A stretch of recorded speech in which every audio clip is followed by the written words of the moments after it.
Kahalagahan ng wikang pambansa. Magandang umaga sa inyo kapwa ko mag-aaral, pati na rin sa ating guro. Ito ang inahahandog ko para sa mga kapwa ko batang Pilipino.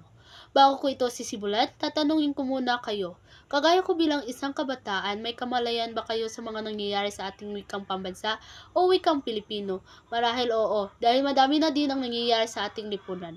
Sa pagdaan ng panahon ay tila ba nakalimutan na ng mga kabataan ang wikang Pilipino. Unti-unti nang nawawala ang ating wikang nakasanayang salita dahil sa mga lumalaganap na iba't ibang mga salita, kagaya ng English. Papaano nila maiintindihan ang kanilang sinasabi kung iba't ibang salita ang kanilang binibigkas?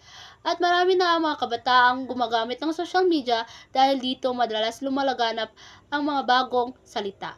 Ipangmalaki ang sariling wikang tinuro ng ating mga ninuno at maging daan sa pagpapayabong ng wikang ating kinagisnan at may pagmalaki natin ito sa ating sambayanan.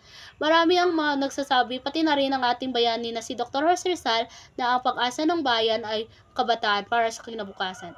Kaya naman, bilang isang kabataan, dapat nating panindigan na tayo ay maaasahan lalo sa pagsulong ng wikang pambansa. Bago ko to tapusin, mag-iwan ako ng mga kataga ni Dr. Jose Rizal.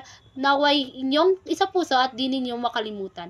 Ang hindi marunong lumingon sa pinanggalingan ay hindi makakarating sa paroroonan. Laging bigyang halaga ang bayang sinilangan at magbalik tanaw sa sakripisyo ng gawa ng mga bayaning, lalo na si Dr. Jose Rizal, na wika ang sandata upang kalayaan ay mapasatin. Hanggang dito na lang, magandang araw.